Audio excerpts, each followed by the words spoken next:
Assalamualaikum warahmatullahi wabarakatuh. Perkenalkan, kami dari kelompok 11 akan mempresentasikan hasil diskusi kami, yaitu berjudul Tiraptera dan Siponaptera. Pertama-tama kita harus mengetahui dulu apa itu Tiraptera dan Siponaptera. Jadi Tiraptera merupakan kelompok serangga kecil yang tidak bersayap yang hidup sebagai ektoparasit pada mamalia dan burung. Kelompok ini mencangkup kutu, kutu kepala, kutu tubuh, dan kutu kemaluan yang sering menyerang manusia.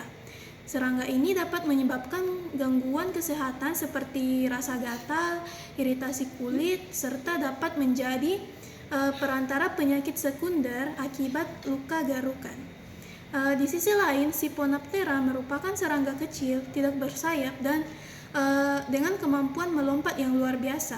Meskipun kecil, pinjal atau Siponaptera ini memiliki peran besar dalam penularan penyakit serius seperti pes, plague, tifus, dan cacing pita kuning.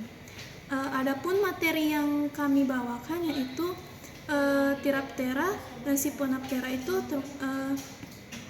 materinya ada morfologi, siklus hidup, epidemiologi, faktor atau penyebab, dan juga pencegahannya. Yang pertama, kami berdua akan membahas morfologi, siklus hidup, epidemiologi, faktor atau penyebab, dan pencegahan dari Tiraptera.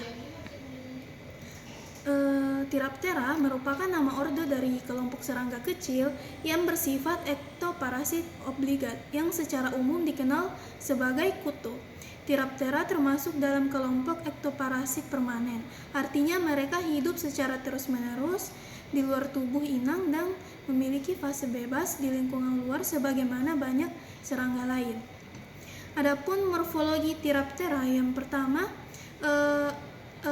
Tiraptera itu memiliki ukuran tubuh relatif kecil dengan rentang antara 0,5 mm hingga 8 mm tergantung pada spesiesnya. Kemudian bentuk tubuh pipi secara dorsoventral yaitu tertekan dari arah atas ke bawah.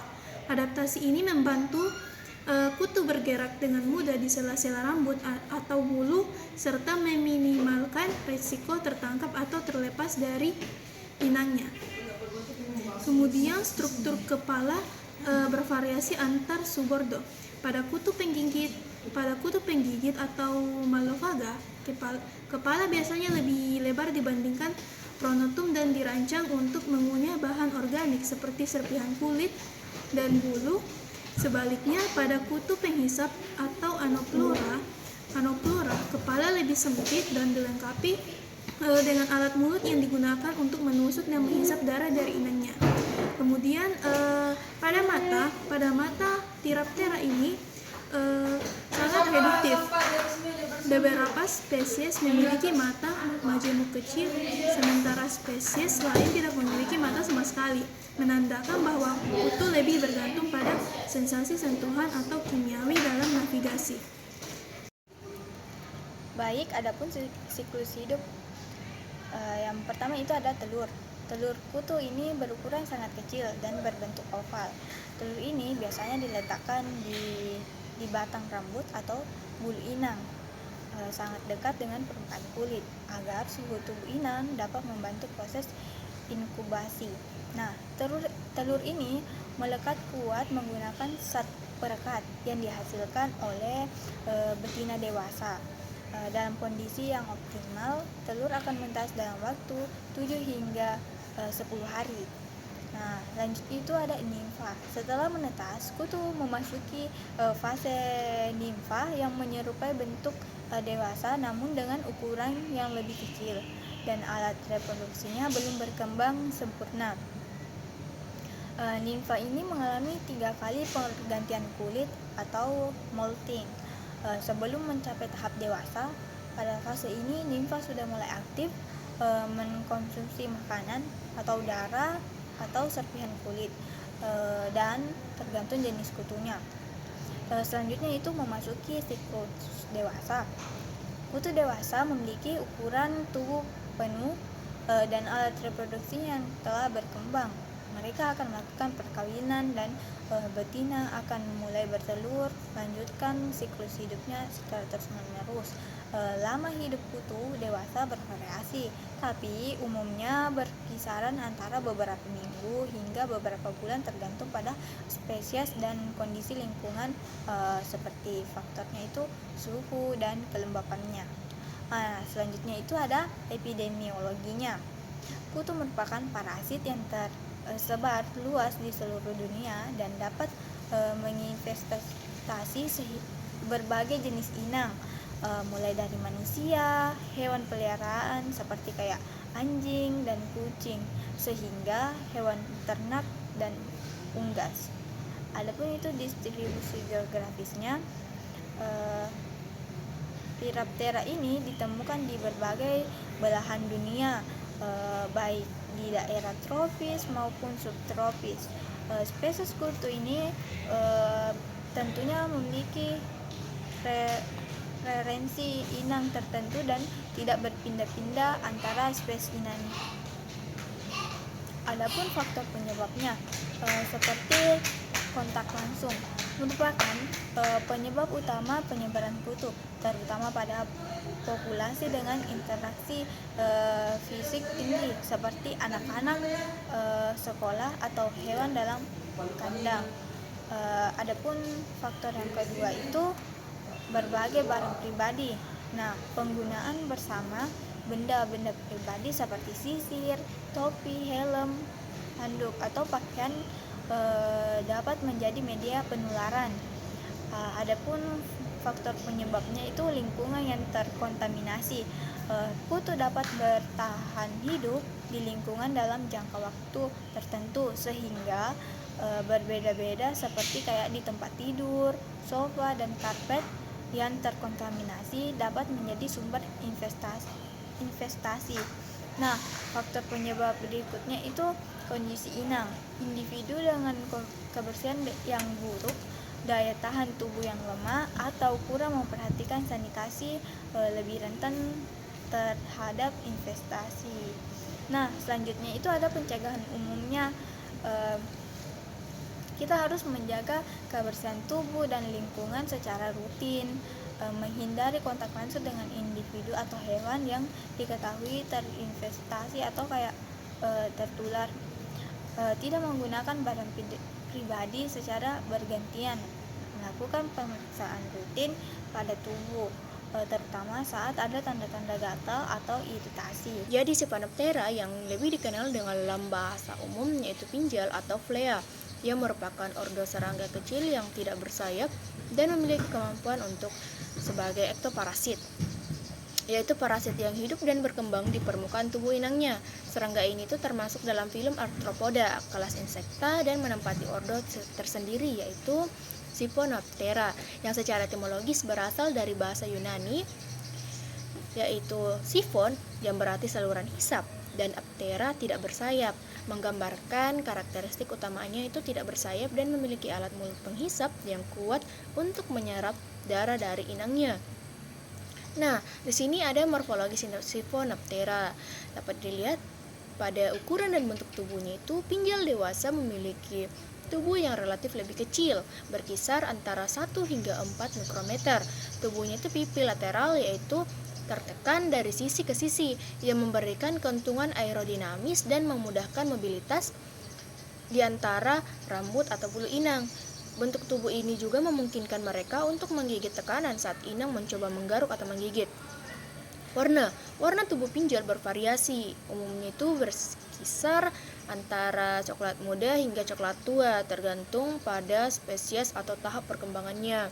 Kemudian struktur kepala pinjal berukuran kecil dan dilengkapi dengan antena pendek yang tertanam dalam lekukan khusus.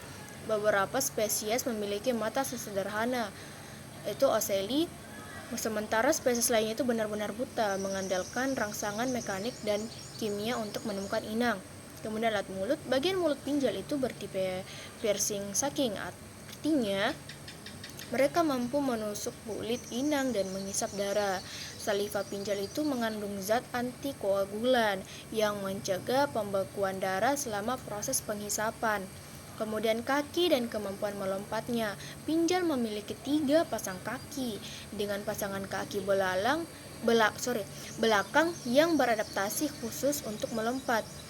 Mereka mampu melompat sejauh lebih dari 100 kali panjang tubuhnya, memungkinkan perpindahan cepat dari inang ke inang lain atau ke lingkungan sekitar. Kemudian stenidia, sisir. Beberapa spesies pinjal memiliki struktur mirip sisir yang disebut stenidia di bagian kepala, genal, atau dada pronotoal. Struktur ini membantu pinjal mencengkram bulu atau rambut inangnya dan mencegah lepas saat inang bergerak. Selanjutnya itu siklus hidup. Pertama, telur. Telur pinjal berbentuk oval, berwarna putih dan berukuran mikroskopis. Seekor betina dewasa mampu bertelur hingga ratusan butir selama masa hidupnya. Telur-telur ini tidak menempel pada inang, melainkan jatuh ke lingkungan sekitar seperti karpet, tempat tidur hewan peliharaan, atau retakan lantai. Dalam waktu 2 hingga 14 hari tergantung suhu, telur akan menetas menjadi larva.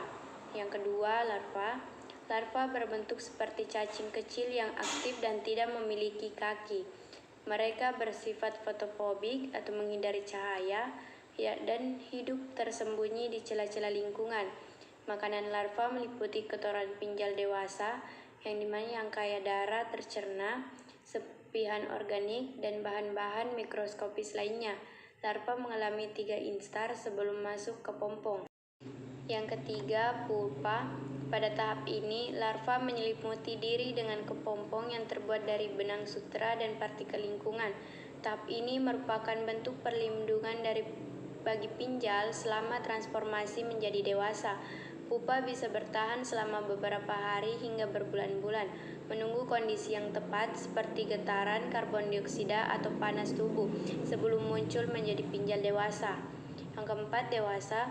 Pinjal dewasa keluar dari kepompong saat mendeteksi keberadaan inang.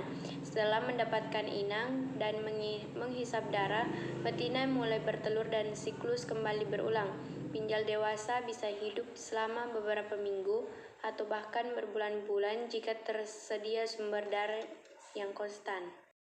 Epidemiologi Siphonaptera. Pinjal atau Siphonaptera tersebar luas di berbagai wilayah dunia, khususnya di daerah tropis dan subtropis. Mereka mampu bertahan hidup baik di dalam maupun di luar ruangan, tergantung pada kondisi lingkungan. Investasi pinjal umumnya dipicu oleh keberadaan hewan inang seperti anjing dan kucing yang membawa pinjal ke dalam rumah. Lingkungan yang lembab dan kurang bersih, terutama di area karpet atau tempat tidur hewan, sangat mendukung perkembangan larva dan pupa. Selain itu, kontak langsung dengan hewan liar seperti tikus dan burung juga menjadi faktor resiko utama penyebaran pinjal. Adapun faktor penyebab, pertama, kontak langsung dengan hewan terinvestasi, yang dimana hewan yang tidak diberi perlakuan pencegahan atau tidak dijaga kebersihannya menjadi sumber utama investasi pinjal di rumah tangga.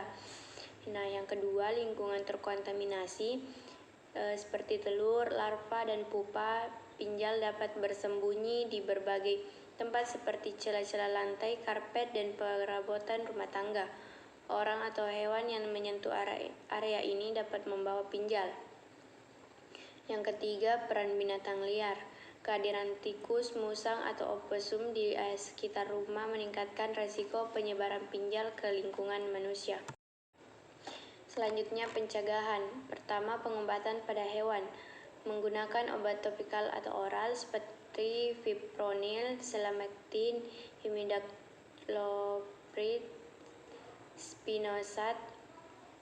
Kedua, kalung anti pinjal mengandung bahan aktif yang mencegah gigitan. Selanjutnya, mandi rutin, menjaga kebersihan hewan untuk mengurangi risiko investasi. Kedua, pengendalian lingkungan seperti vakum, cuci barang, insektida, dan jasa profesional. Yang ketiga, pencegahan jangka panjang seperti pemeriksaan rutin hewan, jaga kebersihan rumah khususnya area lembab, dan batasi kontak hewan dengan hewan liar. Kesimpulannya, Lepidoptera atau kutu dan Siponaptera atau pinjal adalah serangga ektoparasit penting yang berdampak pada manusia dan hewan. Kutu bersifat permanen dan spesifik pada inang, sedangkan pinjal lebih mobil dan dapat menjadi vektor penyakit seperti pes. Keduanya memerlukan pemahaman mendalam terkait morfologi, siklus hidup, dan perilakunya guna mendukung pengendalian efektif khususnya di area padat penduduk dan peternak.